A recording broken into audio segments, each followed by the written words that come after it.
Hey everybody, welcome back to my channel. I'm the Mellow Mama, and today I'll be talking all about labels and diagnosing and why they just don't need to keep happening in any of our relationships, but especially not the parent-child relationship. If you're new here, what's up? I'm Kate. I talk all things conscious living and conscious respectful parenting with the help of lots of great resources, books, blogs, websites, you name it, and of course my own personal experience as a mom. If you're not new here, you probably saw my video where I discussed rewards and punishments, why I don't reward or praise my son, and why I think that they're two sides of the same coin, thanks to the help of Alfie Kohn's brilliant work in his book, Punished by Rewards.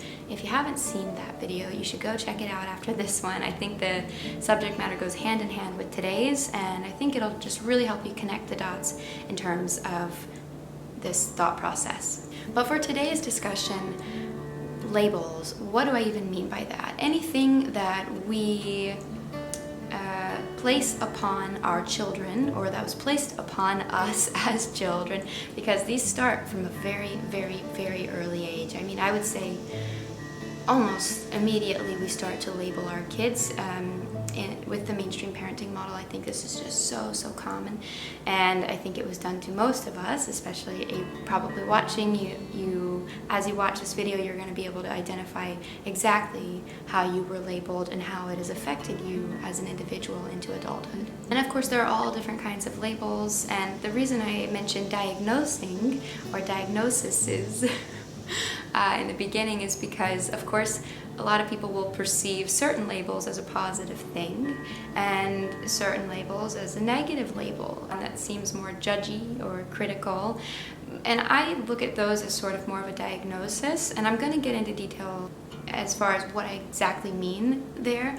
But yeah, so labels are anything that somebody's placed onto you, labeling you as smart, pretty, funny, cute, interesting, I don't know, creative, clumsy, messy, bratty, all the stuff that we're all very, very familiar with. And you may have even started labeling your own kids as these things. There are lots of reasons why I think that labels are something that we need to pitch in terms of the parent-child relationship and all relationships, but primarily I want to just get started with the fact that we all grow up with some sort of sense of identity. Today, we're trying to move forward and allow our children to sort of unfold before us, show us who they are, thanks to an unconditionally warm, loving environment where they're free to grow and become as they are. And that's hard to do for a lot of reasons, this commonality being one of them, this tendency to label and diagnose. But we want self-intrinsically motivated people that have an intrinsic sense of self to begin with, an understanding of who they are, an understanding of who they want to be, that's not influenced by extrinsic motivators, by what we say to them, by what we label them as, by what we tell them they are. And again, some things can sound really good, and a lot of parents will tell me, well, Kate, of course I want to tell my child that they're super smart. I want to build up their self-esteem. I want to make them feel confident. This is where the conversation gets a little bit confusing, because of course it seems like on the outside that it's a great thing to tell your children all the things that you just adore about them, right? You are so artistic. You are so creative. You're a tough kid. You know that? You're a tough girl. You can handle anything, or you are so brave, or you are just the sweetest. You have the sweetest little tender heart. You are always smiling. You are always in such a good mood. You bring so much joy to the room. You know that? Maybe even you make everybody laugh. You're so funny. Or on the opposite end of the spectrum, you are always making a mess, aren't you? You just can't focus. You just never have been able to focus. Oh yeah, that's my three-nager. Yeah, she's got a serious attitude, that one. Or she's sassy. Or that's my strong-willed child. A few parents have even given me diagnoses of their children as direct as, yes, well, this child of mine is the troublemaker of all my children. Or, oh, that's my daughter, she's a ham. She always needs to be in the spotlight. She always needs all the attention. The issue with this is none of us are one thing all the time. Nor are these labels coming from an intrinsic place of self-awareness and understanding. Rather, they almost become a subconscious expectation that we set for ourselves without even knowing. In fact, this is where I can start to clarify why those seemingly positive labels are actually so counterproductive to the mission of knowing oneself. And additionally, how these labels and diagnoses can lead to such a sense of shame or loss of identity when we either live up to them or we don't. A great direct example of this is something that I once heard Brené Brown say in regard to her child's response to an educator or something like that. And apparently in the story, Brené says that her daughter was in a classroom making some sort of craft or something, and the teacher said to her, "Wow, you're messy."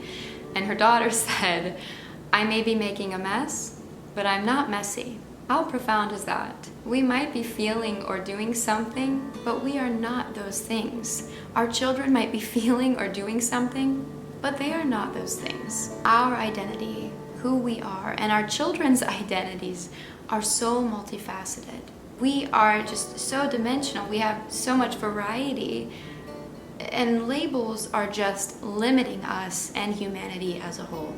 I hear people labeling themselves and their children all day, left and right, in those seemingly positive and kind ways, but also in blatantly negative ones. We need to refrain from this shallow thinking, this mindset that tells us you are either this way or that way. Your qualities and characteristics are either positive or negative. You as a person are either good or bad. Because either way, it's really messing people up.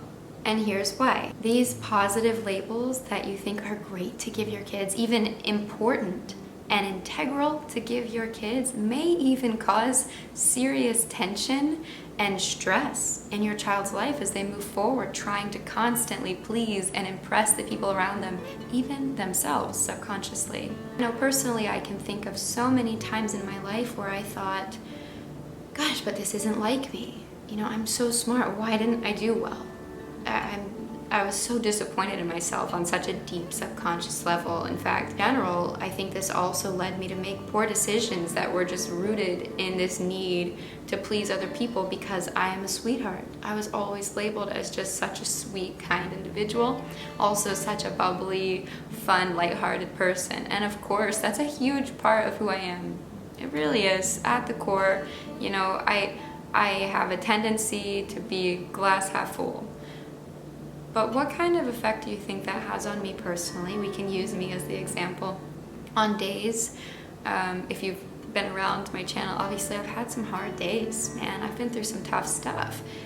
On those days, I think there's a slight element of the fact that, you know, that my positive spirit carried me through, my good attitude carried me through those difficult times with so much grace. But man, on the days that I was like, this is hard, and the moments, rather, when I was like, this is hard, and I wanted to cry, or I wanted to lean on somebody, or I wanted to just ask for help, I didn't feel like it was appropriate for me to do those things because I wasn't living up to my label. I wasn't living up to that expectation to be perfectly cheerful all the time, to be in just such a good mood, right? I'm so chill, man. I'm the mellow mama. And it's just not appropriate to have that expectation. It's just not realistic. However, I've been labeled as a lot of those things from such an early time in my life that is the subconscious expectation. And I'm sure that we can take a moment, again, to think about what positive labels have been placed on you. What did people say to you your whole life that you've subconsciously, and even now, in this moment, consciously been trying to live up to? How has that affected you as a person, your sense of worth and identity? How has it affected your decision making? Now let's look at the other side of the spectrum, the not so nice labels, and how they are just super harmful. If you thought the good labels were bad, imagine what these are doing to our children and what they could have done to you in your life once you've now brought awareness to them. First of all, negative labels and diagnoses, as I call them, such as you're so messy, you can't focus, you always cause a problem, you are always doing this, that, they're usually rooted in a behavior. Whoever's doing the labeling is associating a quality or characteristic with a behavior. something that we are doing, or our child is doing, or you as a child were doing. And typically, the saddest thing of all is that negatively perceived behaviors that people at restaurants or on airplanes would say is bad kids, or kids acting up, or kids that need to get in line, is a response to a basic need for human connection, a real human desire to be seen, heard, or felt, or understood. Of course, those basic human needs are missed all the time because of the way that our society perceives them and the way that parents perceive them, as opposed to opening our eyes wider when our children are having a difficult time. We close our eyes shut and we label our kids as, oh my God, this is my kid that is so strong-willed. I cannot stand, always having a tantrum, always throwing a fit, always having a problem, right? I know you've heard it. I know every person watching knows what I'm talking about. Imagine for a second that, okay, this person, or this child in this case, that's so new to this world, no matter how old. I mean, we're all just so fresh in the world. Even I'm 26 years old and I'm always evolving, always learning about myself, about reality. So imagine for a 2-year-old, or 3-year-old, 5-year-old, 10-year-old, how confusing life can be, right? And the dynamic of relationships and reality.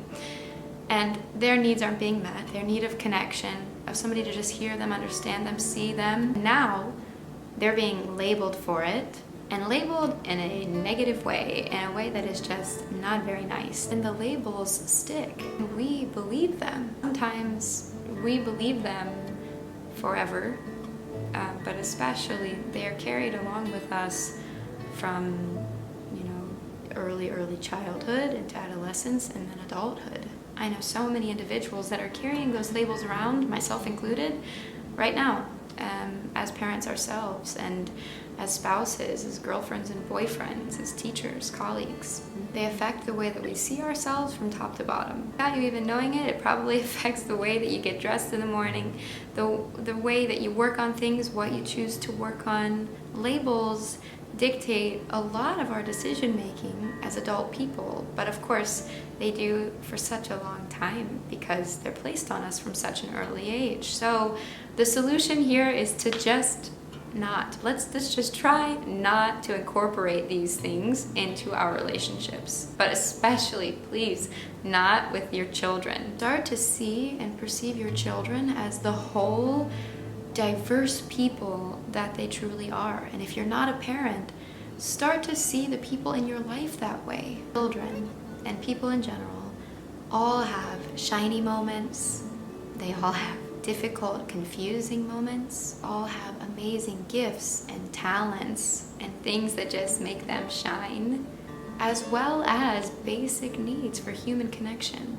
A need to be seen, heard, and felt that sometimes isn't met, that leads to unpleasantness, I guess, and behavior that makes people uncomfortable, mostly because we label it as bad. We label people that experience things like tension and anxiety, stress, fear, and act on them as bad, as opposed to as human, because we all experience those things and feelings. Children and people do not need us to label them in order to know themselves and their best qualities. What we can do for them to discover those, is give them an enriching, warm, unconditionally loving environment to flourish in, to grow in, to unfold before us in.